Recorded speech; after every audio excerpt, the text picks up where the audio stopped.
Ok. Est-ce qu'on m'entend bien? C'est bon? Ok. Bon, ben, bonjour à tous et merci à tous et à toutes d'être venus. Du coup, aujourd'hui, je vais vous parler un peu de chatbot. C'est un peu en même temps un retour d'expérience et aussi comment réaliser et le déployer rapidement. Comment pouvoir le tester aussi. Alors, je me présente rapidement. Je m'appelle Benjamin Kounen. Je suis développeur dans la team Continuous Delivery chez OVH. Ça va faire maintenant un peu plus de 2 ans que je suis chez OVH. Dans l'équipe, on développe un système de Continuous Delivery, Continuous Intégration, qui s'appelle CDS, qui est open source. C'est développé en Go avec un front en Angular 2. Auparavant, en fait, on avait testé Jenkins, Bamboo, et ça répondait pas à nos attentes au niveau de scalabilité, et on avait des soucis au niveau du file system. Du coup, on a décidé de développer un système nous-mêmes, et aujourd'hui, c'est ce qui met en production tout le code chez OVH. Donc, si jamais ça vous intéresse, n'hésitez pas à jeter un coup d'œil sur le GitHub. Je mettrai les slides dispo sur mon Twitter après la conf. L'exemple de code, pareil, il est déjà dispo sur mon GitHub. Et donc voilà, n'hésitez pas si vous avez des questions, même par après sur le Twitter, je suis toujours disponible. Alors, du coup, un chatbot, qu'est-ce que c'est? Bah, surtout, en ce moment, on en parle pas mal. Sur Twitter, il y a pas mal de tweets à ce propos. C'est pas mal un buzzword aussi en ce moment. Mais au final, c'est pas si nouveau que ça. Avant, on avait les bots sur IRC. Bon, ils n'étaient pas super évolués, mais répondaient à des questions plutôt basiques. On s'amusait à développer ça rapidement. On a aussi Elisa, je ne sais pas si vous connaissez, c'est le premier bot qui a passé le test de Turing. Donc le test de Turing, c'est pour savoir si, quand on lui parle, si on a l'impression de parler à un humain ou à un robot. S'il passe le test de Turing, c'est qu'on a l'impression de parler à un humain. D'ailleurs, il est intégré dans, je pense que c'est encore le cas, il est intégré dans les éditeurs Emacs encore, bon, s'il y en a qui veulent s'amuser. Ah, j'ai plus d'écran. C'est revenu, c'est la magie. Ok. Du coup, concernant les chatbots, en fait, avant, on parlait pour les applications mobiles et tout ça, on parlait de GUI, donc de Graphical User Interface. Maintenant, c'est une toute autre façon de penser les interactions avec l'utilisateur. En final, c'est super intéressant parce que maintenant, on parle de plus en plus de CUI, donc de Conversational User Interface. Par exemple, au lieu de se dire ok, quelle couleur je vais faire ressortir, quelle forme et tout ça, on va plutôt penser à est-ce que je vais tutoyer la personne, est-ce que je vais la vouvoyer, est-ce que je vais utiliser son prénom pour lui répondre, et toutes ces choses-là. Donc il y a vraiment cet aspect-là qui rentre en compte. Au début, quand j'ai développé un chatbot, j'y pensais pas du tout, et au final, il y a pas mal d'articles écrits là-dessus et d'études, et c'est quand même vachement intéressant. Ça mérite de s'y attarder. Aussi, quel est l'intérêt d'un chatbot par rapport à une appli mobile, par exemple? C'est typiquement, il y a des gens qui ne sont pas très doués avec la technologie, notamment des personnes âgées peut-être, qui auraient envie d'utiliser certaines fonctionnalités qui ne sauraient pas faire sur une application mobile. Quand ça passe par le langage humain, au final, ben, c'est beaucoup plus naturel pour eux, ça leur semble beaucoup plus naturel. Il y a aussi l'aspect réseau, par exemple, dans une appli mobile ou sur un site web, on va faire une requête pour avoir la réponse. Si entre-temps, on a une coupure de réseau, on ne recevra pas la réponse. Tandis qu'avec un chatbot, on peut lui poser la question, c'est pas grave si on perd du réseau après. Dès qu'on va le récupérer, en fait, on va récupérer la réponse du chatbot via Messenger, par exemple. Donc ça, c'est un aspect aussi à prendre en compte. Et quelque chose auquel on ne pense pas non plus souvent, c'est que c'est un truc que j'ai pu m'apercevoir avec le chatbot que j'ai en production, c'est qu'en fait, sur un chatbot, il y a pas d'interface, il n'y a pas de limite, on ne va pas le limiter par des fonctionnalités, des boutons qui sont affichés à l'écran. Donc l'utilisateur est libre de demander ce qu'il veut. Et donc, indirectement, il nous donne des idées sur des améliorations à faire sur le produit ou sur le chatbot, etc. Et donc, ça, c'est vraiment une source d'information que je trouve super intéressante. Ensuite, les chatbots, c'est un peu lié aux assistants virtuels. Pour moi, c'est un peu les prémices. Enfin, derrière, c'est la même, ça fonctionne pareil. Et on voit que les GAFA, Google, Amazon, Facebook et Apple se lancent pas mal dans tous ces systèmes d'assistants virtuels. On a Amazon Alexa, on a le Google Assistant avec Google Home. Il y a Siri aussi, avec... je sais pas ce qu'ils ont sorti la boîte Siri là. Donc ils se lancent pas mal dans ce domaine et je pense que plus on va avancer, plus on va se diriger vers ce genre d'interaction. Et il y a un article de Google notamment qui était intéressant à lire, c'est leur vision du moteur de recherche plus tard en fait. Et en fait, ils disent ça sera totalement différent. On va plus poser une question et avoir une liste de résultats, mais poser une question, avoir un résultat. Et à la limite, si c'est pas le bon, normalement c'est censé être le bon puisqu'il apprend à nous connaître, à savoir ce qu'on recherche. Si c'est pas le bon, il nous fournit une liste, quoi. Mais plus le moteur de recherche comme on l'entend aujourd'hui. Du coup, comme cas pratique pour toute la conf, je vais utiliser Talk to My Car. C'est un chatbot que j'ai fait pour le fun, pour m'amuser, et au final, il y a beaucoup de gens qui l'utilisent. En fait, j'ai un boîtier dans ma voiture de la société Xi qui permet de récupérer des informations sur ma voiture et de les envoyer sur Internet. Donc, par exemple, si mes portes sont ouvertes, combien j'ai de litres d'essence dans ma voiture, si je roule, à quelle vitesse, où est-ce qu'elle se trouve. Et donc, je me suis dit, ok, j'ai ça, j'ai une application, c'est drôle, je vais les donner, ça m'amuse. Mais j'ai envie de faire un peu comme K2000, de pouvoir parler à ma voiture. Et du coup, ce que j'ai fait, c'est que j'ai branché l'API de ma voiture, on va dire, à un chatbot. Et du coup, maintenant, typiquement, quand je voulais aller à Bordeaux, là, je lui ai demandé si j'avais assez d'essence pour aller à Bordeaux. Il savait me le dire par rapport à l'endroit où se trouve la voiture, la destination et ma consommation et le nombre d'essence qui me restait dans la voiture. Donc plein de cas typiques comme ça. Du coup, voilà. Du coup, pour avoir un chatbot, un MVP, donc le minimum pour avoir un chatbot et pouvoir l'utiliser, il faut déjà qu'il comprenne le langage. Donc quand on lui dit quelque chose, qu'il comprenne l'intention, la question qu'on lui demande, qu'il nous réponde correctement, et pas toujours la même chose et qu'il comprenne rien. On veut aussi pas forcément lui parler via un terminal ou via des appels HTTP, mais plutôt via des plateformes de communication que tout le monde utilise. Facebook Messenger, Slack, WhatsApp, ces choses-là. C'est quand même beaucoup plus user-friendly. Et enfin, il lui faut une intelligence pour les réponses. Typiquement, comme j'ai expliqué tout à l'heure, il faut qu'il sache calculer la consommation et s'il a assez d'essence pour aller à tel endroit, par exemple. Alors, concernant le traitement du langage, donc la compréhension du langage, comment ça se passe ? Il y a un algorithme qui s'appelle le Natural Language Processing, NLP avec les acronymes. Comment ça fonctionne ? C'est assez simple au final. Après, il y a des customisations et des optimisations à faire, mais le principe reste simple. On prend une phrase. Ce qu'il va faire, c'est qu'il va découper cette phrase avec tous les mots. Il va classifier ces mots, donc déterminants, pronoms, verbes, ponctuation. Il va les mettre sous sa forme canonique. Donc par exemple, pour un nom, il va le mettre au singulier. Pour un verbe, il va le mettre à l'infinitif. Et en fait, un NLP, il faut qu'on lui donne une base de connaissances. Il faut qu'on lui apprenne. Il ne va pas savoir tout de suite que bonjour, c'est une forme de politesse pour dire bonjour, quoi.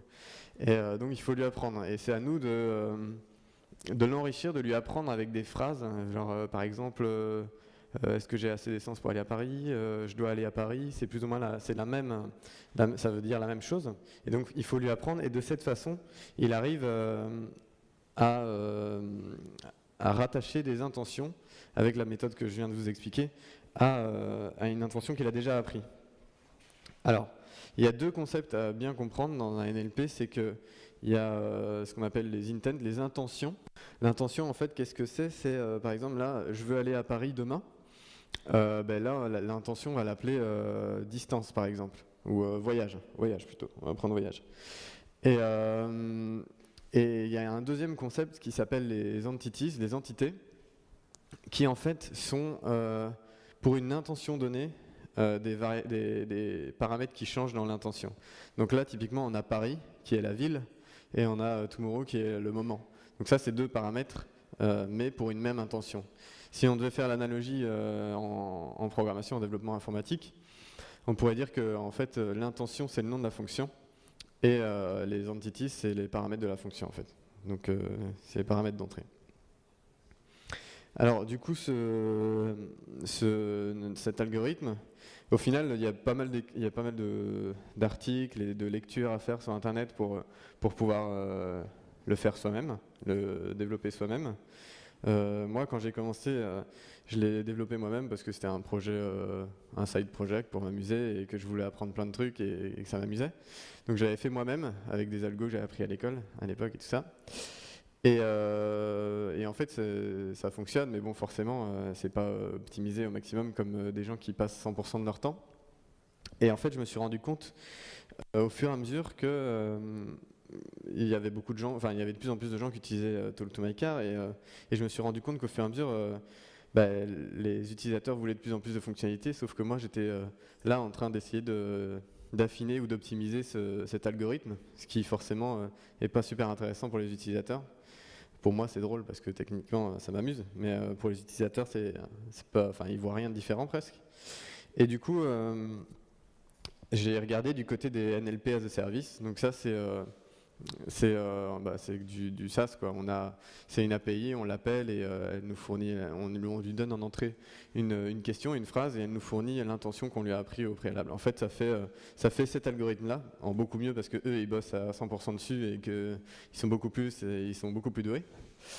Et donc ça va en fait faire le NLP sur leur machine via l'API. On fait un call API et ça nous redonne l'intention avec les entities à l'intérieur de cette phrase. Donc j'en ai testé plusieurs, j'ai fait un petit comparatif. Le premier que j'ai testé et que j'utilise pour Talk to My Car, du coup, je l'ai gardé, c'est celui de Facebook. Enfin, ça a été racheté par Facebook. À la base, ça a été développé par des Français. Et du coup, c'est plutôt bien maintenu. Ce qui est bien, c'est qu'il est simple. Il n'y a pas 10 000 fonctionnalités, mais au moins, ce qu'on lui demande, il le fait super bien. Par exemple, là, le deuxième, c'est Dialogflow. Avant, ça s'appelait API.ai. C'est Google qui a racheté ça.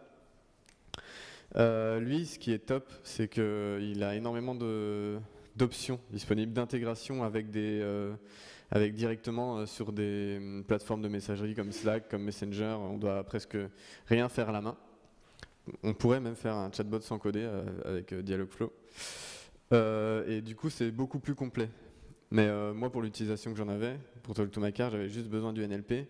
Et donc, 8.ai, il fait bien le taf. Par contre, Dialogflow, ils essayent de pousser un maximum pour être sur le devant de la scène et pour ajouter le plus de fonctionnalités possible. Donc, j'ai déjà vu, c'est déjà arrivé quelques fois où ils faisaient des mises à jour de 1 jour, par exemple, et pendant 1 jour, c'était down. Et bon, si on utilise Dialogflow comme NLP principal, c'est un peu problématique parce que là, il ne comprend plus rien, le chatbot, quoi. Donc, il faut regarder aussi de ce côté-là. Et le dernier que j'ai testé, mais pas énormément, c'est Recast.ai. Ça, c'est des Français et c'est encore resté français. Beaucoup d'étudiants de l'école 42. Par contre, ce qui est bien, c'est qu'ils sont assez réactifs. On peut leur poser plein de questions et ils répondront directement. Et l'interface graphique est vraiment pas mal à utiliser. C'est vraiment bien pensé.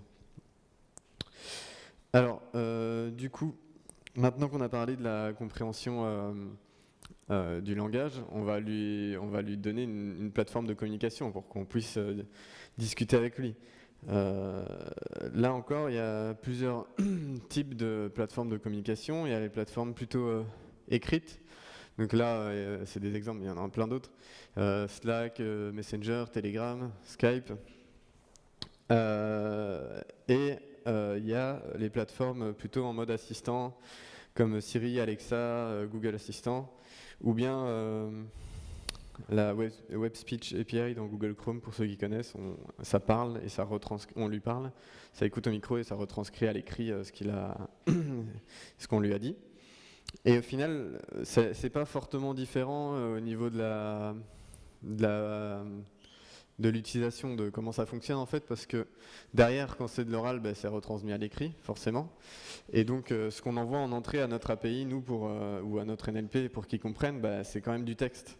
Et les fonctionnements des plateformes de messagerie, heureusement, elles fonctionnent plus ou moins toutes de la même manière. C'est un webhook. En fait, un webhook, c'est par exemple une route, une URL de notre API qu'on va fournir, qu'on va donner à la plateforme quand on va configurer notre chatbot.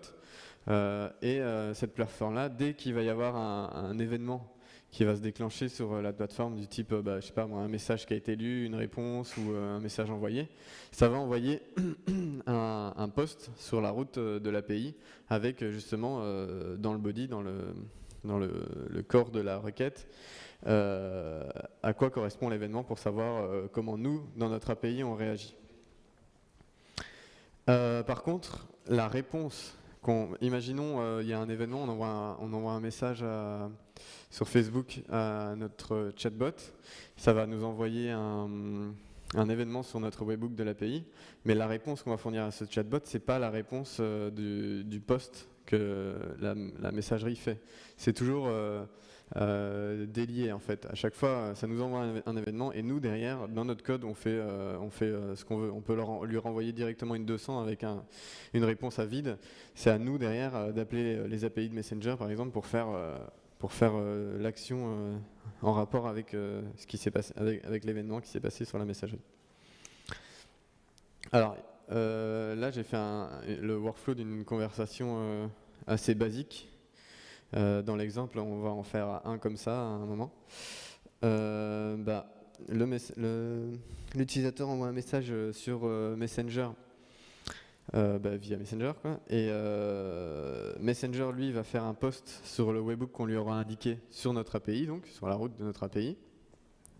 Et dans notre API, on s'ennuie même pas, on n'a pas pris de NLP, on lui répond toujours la même chose. Bon, là c'est pas le cas, mais on lui répond toujours la même chose. Donc ça, c'est vraiment le workflow classique, si on ne lui ajoute pas d'intelligence et pas de compréhension. Par contre, maintenant, ce qui va lui manquer, c'est du coup ce que je disais tout à l'heure, l'intelligence pour les réponses, quoi. Il y a du calcul à faire de temps en temps, c'est pas juste donner la donnée en brut ou donner toujours la même réponse. En fonction des entités ou des paramètres qu'on lui donne, il doit répondre différemment. Du coup, le workflow change un peu. Là, on a toujours notre utilisateur qui envoie un message sur Messenger. On a le webhook, enfin le Messenger qui envoie un post sur le webhook. Et là, dans notre API, on va faire un appel à notre NLP pour savoir quelle est l'intention que l'utilisateur nous demande. Si on la connaît soi-même, on ne fait pas cet appel. Le NLP, si on l'a directement dans l'API, on ne le fait pas soi-même, mais bon. C'est toujours bien d'utiliser ce qui est déjà fait. Donc 8.i répond l'intention. Donc imaginons c'est l'intention distance, voyage, comme tout à l'heure. Moi, je vais rechercher pour le cas de Talk to My Car, je vais rechercher dans l'API de XI. Donc l'API de XI, c'est ce qui permet d'enregistrer toutes les données de la voiture. Je vais rechercher les infos pour savoir combien d'essence il lui reste, où elle se trouve, etc. Et en parallèle, je vais chercher les préférences utilisateurs et les données de connexion.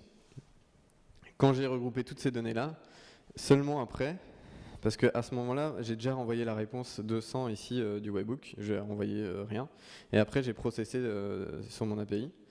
Et à ce moment-là, moi j'envoie un événement à Messenger pour lui dire « Ok, réponds cette réponse, ce message-là ». Donc c'est vraiment, c'est pas la réponse du webhook qui va définir la réponse qu'on va donner au, au chatbot, mais c'est vraiment délié. C'est comme ça qu'on peut faire au final, envoyer plusieurs réponses avec un temps de latence et tout ça, pour que ça paraisse plus humain. Encore une fois, comme je parlais tout à l'heure de la conversational user interface, soit on répond tout de suite et ça fait vraiment robot, soit on attend un petit temps d'attente pour faire comme si on écrit, enfin la voiture prenait le temps d'écrire ou des choses comme ça. Ça aussi, il faut y penser. Après, il y a en bonus, si on veut améliorer l'expérience utilisateur, sur chaque plateforme, il y a la possibilité d'avoir des options ou des petites vignettes, des boutons pour faire des raccourcis. Là, par exemple, c'est une fonctionnalité de Facebook Messenger qui permet de, si on ne veut pas à chaque fois lui demander si elle va bien ou où elle se trouve, ben c'est juste un petit menu qui se déroule vers le bas et c'est un raccourci comme si c'était un bouton. Si on est toujours habitué à l'aspect application où on a des boutons. Ensuite là, c'est si on lui répond, s'il demande où sont les stations et services les plus proches ou qu'il n'a pas assez d'essence pour aller à Paris, on lui donne toutes les stations et services les plus proches, enfin pas toutes, les 5, pardon. Et on lui montre l'image de la station-service, l'adresse, le nombre de kilomètres et du coup un petit bouton vers l'itinéraire qui envoie directement sur Google Maps. Donc ça, c'est ce qui est embêtant, c'est que chaque fois, ça par contre, c'est pas très générique. Du coup, chaque fois, c'est des structures différentes à envoyer par plateforme. Et donc dans le code, il faut savoir adapter ça parce que sinon, ça peut vite devenir n'importe quoi. Alors, ça c'est bien, on a vu un peu comment on faisait, la théorie et tout ça, mais le moment où on arrive à vouloir tester et le déployer, c'est surtout pour le tester quand on fait un POC. Moi j'aime bien faire des POC et tester ces choses-là. Quand on fait un POC, ça devient c'est pas super pratique à tester un chatbot parce que par exemple toutes les plateformes exigent qu'on soit en HTTPS, qu'on soit sur un domaine, forcément en HTTPS, et donc ça demande à ce que on ait un serveur ou un truc public. Et moi, quand j'ai développé Talk to Maker, j'étais étudiant, j'avais pas d'argent et je voulais pas m'ennuyer à avoir un domaine et tout ça. Du coup, j'ai trouvé une solution, et en plus, c'est un autre buzzword, donc c'est plutôt pas mal. C'est le serverless. Et ce qui est bien, c'est que, notamment chez OVH, on a sorti une nouvelle offre qui est en bêta là, et du coup, c'est en bêta donc gratuit. Ça allait bien avec mes, mes prérequis qu'il fallait que j'ai. Et du coup, le serverless, je ne sais pas si vous connaissez un peu, mais en fait, c'est du code, donc une fonction qui va s'exécuter suite à un trigger, à un événement. Donc typiquement, en fait, c'est comme j'expliquais pour le webhook. Donc si ça peut être un trigger HTTP, ça peut être du Kafka, ça peut être un cron par exemple. Enfin, il y a plusieurs types de triggers. Et du coup, quand on utilise du serverless, notamment functions d'OVH, on a déjà, en fait, il nous fournit déjà un nom de domaine, enfin une route en HTTPS. Donc en fait, on n'a plus trop à se soucier du reste. Du coup, ce qu'on va faire, c'est que on va faire une petite démo pour voir un peu comment ça se passe. Alors, déjà, je vais montrer un peu l'interface de Dialogflow, donc anciennement API.ai. On a, ça c'est la liste des agents, c'est un agent, on peut lui ajouter des langues. Donc ici j'ai sélectionné le français. Ça c'est toutes nos intentions que j'ai remplies au préalable en fait. J'ai ajouté l'intention hosting number, en fait c'est après pendant la démo on va faire un exemple où il répond à combien j'ai d'hébergements web chez OVH pour voir quand on va chercher sur une API externe. Qu'est-ce qu'il y a d'autre comme intention? Ouais, celle-là on va la passer peut-être. On a l'intention où suis-je? Donc ici pareil, on lui a appris des phrases type. Ça c'est le nom de l'intention qu'on lui donne. Donc dans notre code, on va se référer à cette intention-là. Et ce qui est bien aussi, ça je montrerai après. Je ne vais pas spoiler tout de suite. Et du coup, c'est comme ça que le NLP arrive à nous fournir l'information sur de quelle intention ça concerne. Alors, ce qu'on va faire en première étape, c'est que on va faire un chatbot qui répond toujours à la même chose et qui comprend rien à ce qu'on lui dit. Alors, au préalable, en fait, il faut faire tout un... Oh là, ils ont changé le...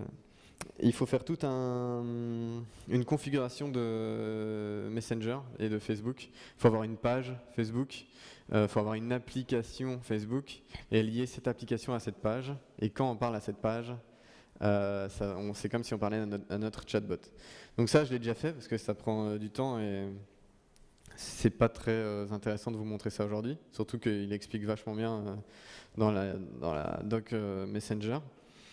Donc ça, j'ai déjà configuré, j'ai déjà une page à laquelle je peux parler et qui est reliée à une application. Si on le voit, on peut la voir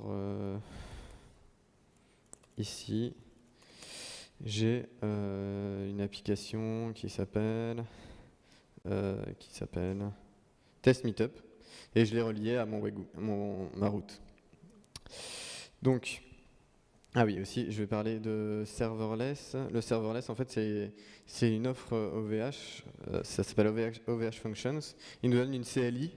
On a du code avec un .yaml qui décrit ok, j'ai ce fichier-là, ma fonction se trouve dans ce fichier-là, tu vas pouvoir lui mettre ces variables d'environnement-là, et on fait juste un OVH Functions deploy, et hop, ça se déploie, et c'est magique, ça nous donne une URL. Ça, on va le voir juste après.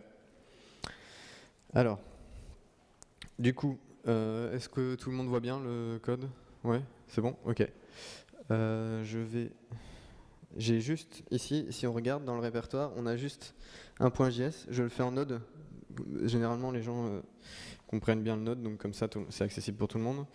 Le .js, le .yaml qui définit, comme je disais, les variables d'environnement.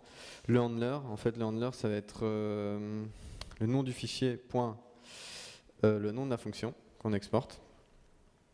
Le runtime, c'est Node.js ici. Et ça va être la référence de notre fonction, le nom de la fonction, quoi.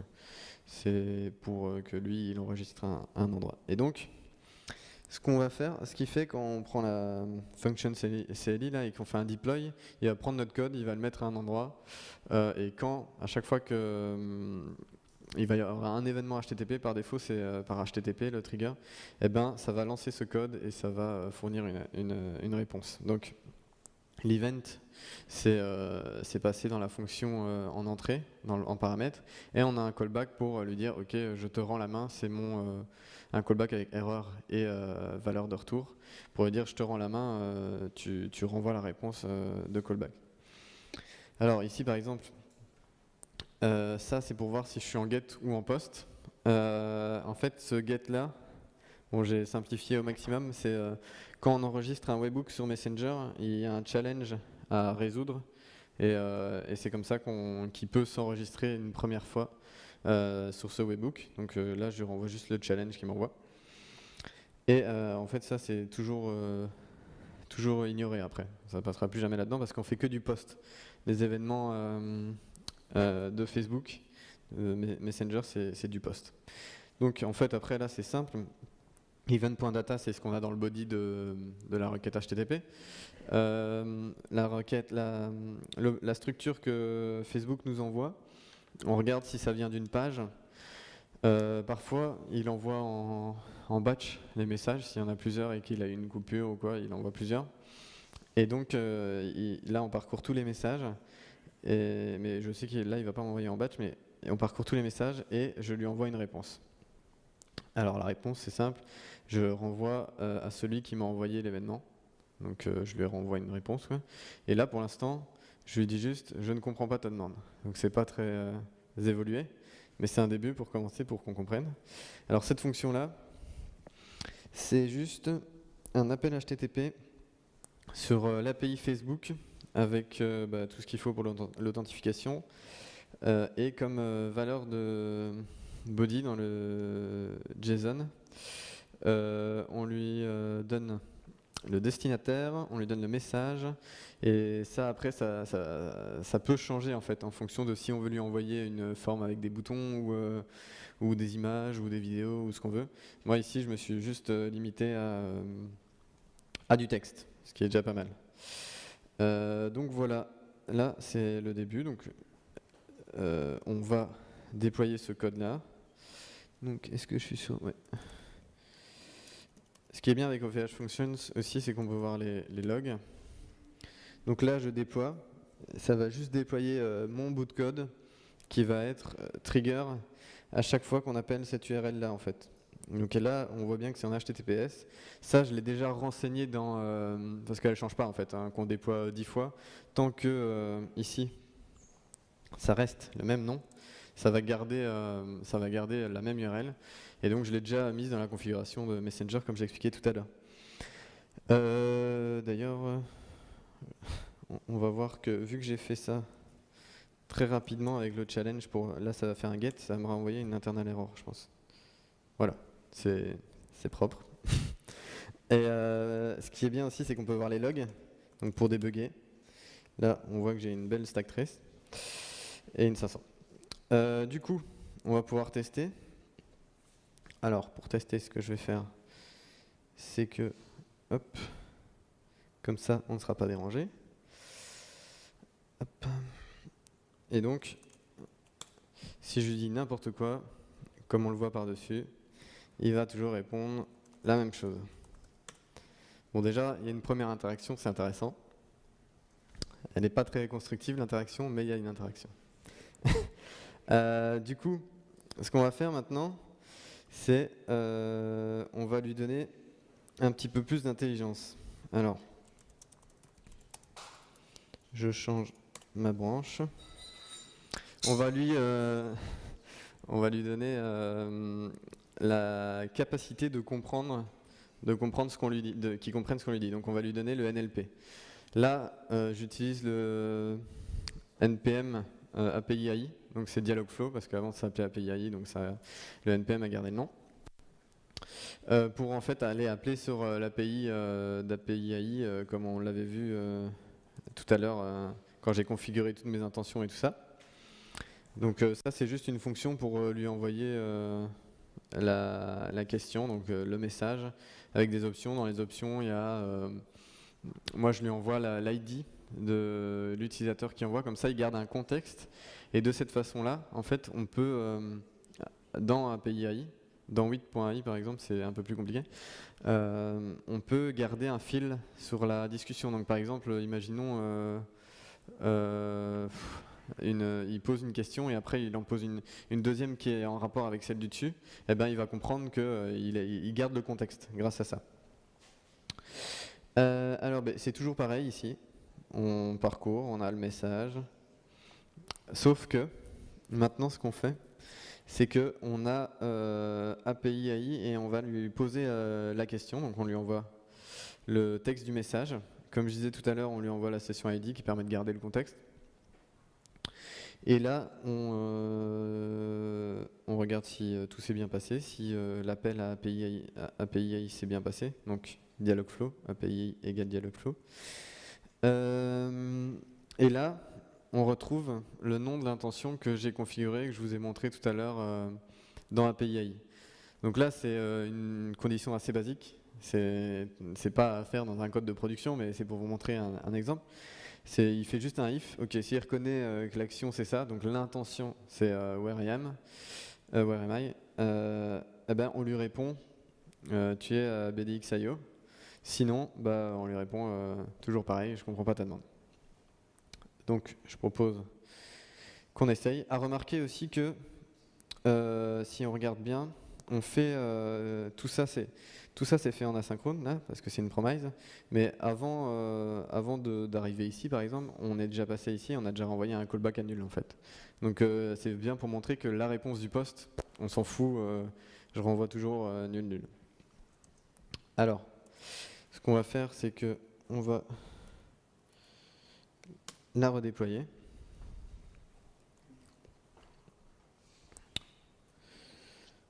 Donc là, il va reprendre cette fonction-là.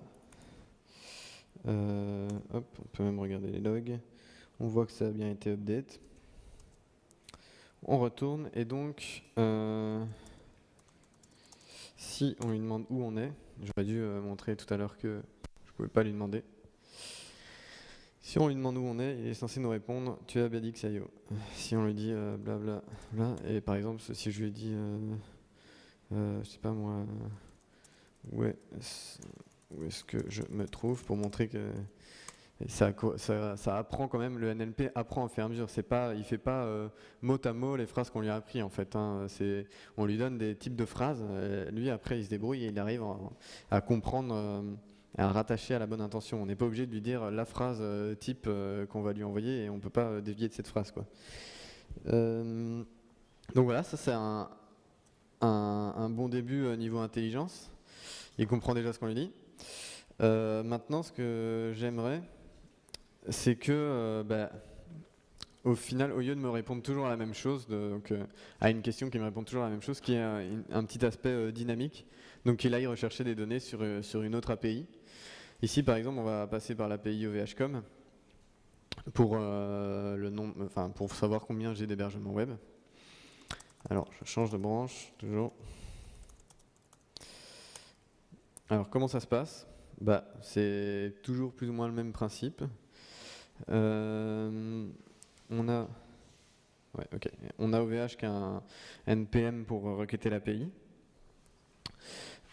Toujours le même début, sauf que ici on crée juste un client pour aller requêter l'API, avec toujours des variables qu'on a ajoutées ici. Quand on met env comme ça veut dire qu'il va aller rechercher dans les variables d'environnement quand je déploie, quand je lance.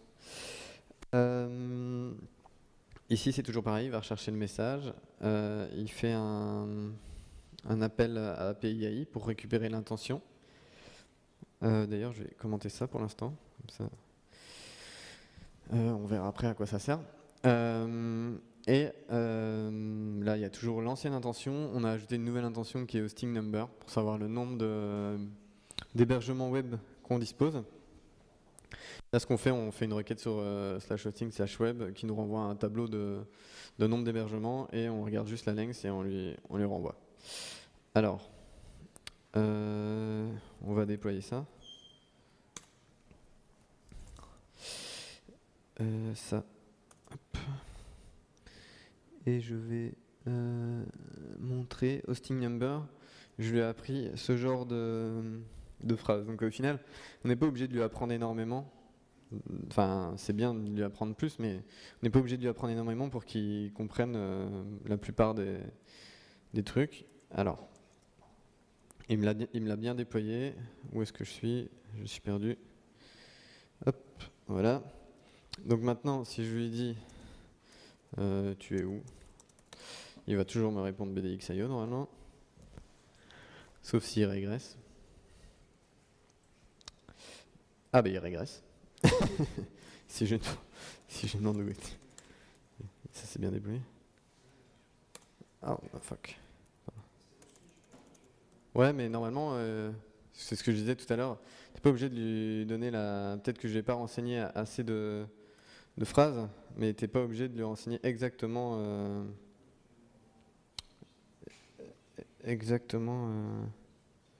tu vois, ouais, où suis-je? Ah oui, où es-tu? Ouais, c'est vrai, c'est différent. Alors, je retourne à mon hosting number. Ça s'est bien déployé, je peux le tester. Il est là. Et je lui demande combien d'hébergements j'ai chez OVH, par exemple. Et normalement, il nous répond 3. Quelle intelligence! Je ne vais pas vous montrer dans l'API que j'en ai bien 3, on l'a compris. Je pense que tout le monde me croit. Un truc qui est sympa, par exemple, qui n'est pas forcément... peut-être que maintenant c'est dispo avec guide.ai, mais à l'époque non. C'est ce que API AI appelle dans sa structure les fulfillment. Alors, petite démonstration, je déploie déjà, comme ça c'est fait. En fait, ce que ça fait, c'est que typiquement des questions comme bonjour, merci, au revoir ou des trucs comme ça, bah on va pas le mettre dans le code, c'est toujours, il répond toujours la même chose presque, donc c'est statique, il n'y a pas de données à aller rechercher, donc c'est pas forcément super intéressant. Donc j'ai peur d'aller voir ce que j'ai mis là-dedans, donc plutôt regarder là-dedans. Là, il va reconnaître l'intention thanks, je l'ai appelé ouais, thanks, par rapport à ces phrases, ce genre de phrases. Et en fait, les fulfillments, ça intervient quand? Ça intervient ici, quand on lui ajoute des réponses pré-programmées dans API.ai. Au moins, ça permet de directement couper court, ça reste pas trop longtemps, ça fait pas de compute dans notre API, ça renvoie directement ce qu'il a trouvé dans API AI, et il va pas chercher plus loin. Donc, je peux en rajouter. Et en fait, ça, à aucun endroit, on voit, enfin, ça apparaît pas dans mon code, sauf à cet endroit-ci, en fait. Il y a juste besoin d'ajouter ça, et il va comprendre directement que s'il en trouve, en fait, s'il trouve des pré-réponses, il répond celle-là, il va pas chercher plus loin. Si par exemple tout à l'heure dans Where I Am, j'avais rajouté une pré-réponse, et il serait pas passé dans tu es à BDXIO, il aurait coupé, et il aurait répondu la pré-réponse que je lui ai donnée. Et ce qui est bien, c'est aussi un aspect CUI, comme je disais tout à l'heure, là, où on fait attention à, quand on lui parle, c'est que vu qu'on lui a donné plusieurs types de réponses, il va normalement ne pas toujours répondre à la même chose. Donc là, il le fait bien sûr, parce qu'il a décidé. Mais normalement, c'est random. Donc si voilà, il répond. Il répond toujours de quelque chose de différent. Plus on lui en donne, plus on a de chances de tomber sur un truc différent. Pas comme ici, quoi.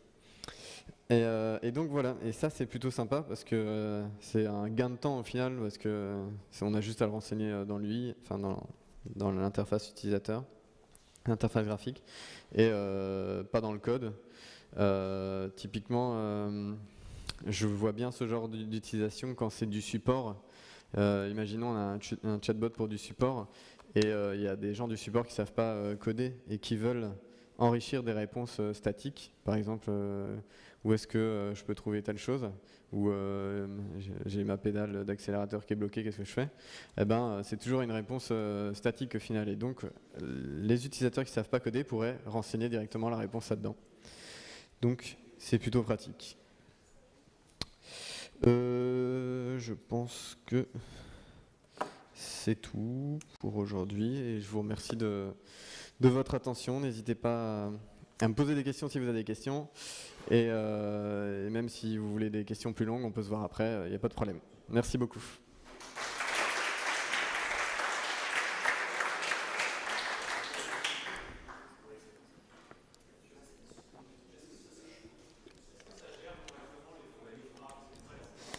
Alors, est-ce que ça gère correctement les fautes de frappe, c'est ça? Ouais, franchement, ouais, ici, j'ai pas émis énormément de connaissances en fait. Mais si tu l'enrichis, ce qui est bien aussi, c'est qu'il va apprendre de tes utilisateurs. Si tu lui parles, il va y avoir des logs, enfin ce qu'ils appellent les logs, où tu vas voir toutes les phrases que tu lui as pas appris, qu'il a reconnues et qu'il a rattachées des intentions. Si il les a bien rattachées, tu lui dis ok, c'est bien, tu prends en compte, tu continues comme ça, et sinon tu lui changes et tu lui mets une autre intention. Et donc ouais, honnêtement, il s'embrouille pas trop. Ce qu'il faut éviter de faire en fait, et c'est ce que j'ai fait avec Talk to My Car, c'est que les intentions, enfin les phrases très courtes, genre typiquement il y a des gens qui demandent essence pour savoir combien d'essence il leur reste. Bah moi j'ai évité de lui apprendre dans API.ai ou 8.ai parce que c'est trop court, enfin c'est pas possible, il y a trop, s'il trouve le mot essence, il va lâcher une intention enfin complètement random au final, et donc ce que j'ai fait c'est que je regarde s'il y a en dessous de 3 mots, bah là c'est le système que j'avais fait avant, le NLP que j'avais fait avant, qui lui est plus performant pour les plus petites phrases, qui prend le relais, et c'est pas 8.ai parce que ça l'embrouillerait plus qu'autre chose. Il ne faut pas non plus essayer de viser tout le temps à lui dire « Ah ça t'as pas compris, bah alors je vais quand même te l'apprendre » parce qu'après ça peut le faire régresser, et il faut surtout éviter de l'embrouiller en fait, c'est surtout ça le piège. Au niveau des deux systèmes d'API, 8AI et puis API.ai, Il se base uniquement sur les mots qu'on lui met pour apprendre, ou est-ce qu'il a une base de connaissances déjà développée par Facebook ou Google qui permet justement d'améliorer la recherche? C'est vrai que j'en ai pas parlé et c'est une feature, c'est une fonctionnalité plutôt sympa pour API AI. C'est qu'il a déjà, est-ce que je peux le montrer? Il a déjà des packs en fait, enfin des packs, je sais pas comment, des pre-built, ok, des pre-built agents où il va comprendre déjà certaines intentions. Donc typiquement, ah oui, c'est Smalltalk, voilà. Rien à voir avec le langage de programmation pour le coup. Tu peux lui dire ok, je l'active et tout ce qui est quand tu lui dis ce n'est pas bien, il a déjà des trucs préenregistrés, mais en plus de ça, tu peux les changer et lui forcer la réponse. Donc tu vois, tu peux déjà lui donner des bases de connaissances que API AI a développé lui-même, genre waouh. Si attends, on va voir si c'est dispo directement. Si je l'active et que je lui dis ce n'est pas bien, par exemple.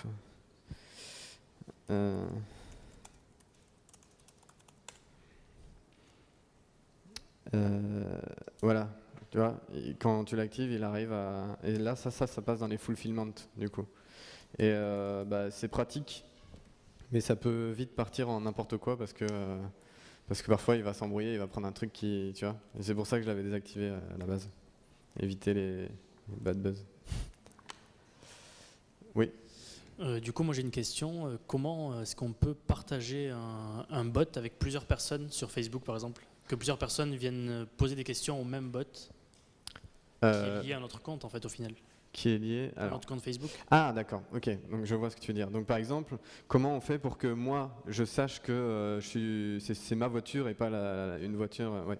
Ok. Bah, en fait, c'est comme de l'hôte. Enfin, tu vois, si par exemple, je vais... alors, hop. Je vais te montrer. Donc tu vois, tu lui dis coucou. Bon là, en fait, il voit... Là, il me connaît déjà. Mais en fait, si je lui dis connecte-moi, c'est à ce moment-là où en fait, il va commencer. Déjà, tu as un sender ID qui est unique. Donc tu as cette référence-là, c'est comme ça que je fais. Et tu as le compte de l'API XY pour le coup. Là, je me connecte. Il va se connecter. Il va renvoyer à mon API que j'utilise ça.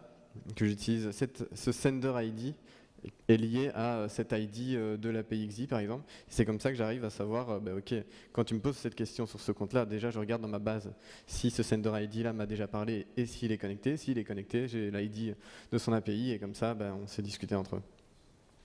Donc voilà. Du coup, je rebondis sur la question de Yaya. Et dans le cas d'une discussion, de groupe, ouais. Est-ce que c'est à toi de gérer, par exemple, si 3 personnes demandent en même temps dans une discussion de groupe, connecte-toi à ma voiture, est-ce que c'est toute la partie métier, c'est à toi de la faire, par exemple si tu utilises Dialogflow ou 8, de savoir, en gros, de créer des threads de discussion entre différentes personnes Ouais, alors en fait, dans Messenger, à ce que je sache, je suis pas sûr de ce que je dis, mais je pense, on peut pas faire de conversation de groupe avec un bot. Je sais pas si tu as déjà essayé de faire une conversation de groupe avec une page, je pense pas que ce soit faisable. Par contre, sur Slack, c'est possible d'avoir un bot qui interagit dans une room, donc dans une conversation de groupe au final. Et là, il y a 2 façons de faire. Soit tu configures le bot en lui disant « je réagis que quand on met un mon nom » et du coup, il sait voir qui fait le donc qui lui parle. Soit je réagis à toutes sortes d'interactions, mais là, il n'y a pas... Enfin, tu sais voir qui envoie le message, tu as le sender ID, mais de là à l'empêcher de parler tout le temps, ça va être compliqué. Enfin, en fonction des interactions que tu lui codes, quoi. Donc voilà. Si j'ai répondu à ta question, ça marche. Oui.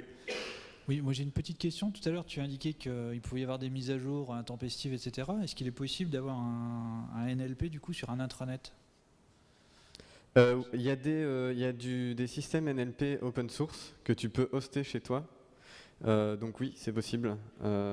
J'ai jamais testé, mais je sais qu'il y en a pas mal et il y en a qui fonctionnent bien d'après ce que j'ai pu lire dans les articles. Il y a aussi il y a beaucoup de boîtes beaucoup. En ce moment, les chatbots, c'est un peu à la mode.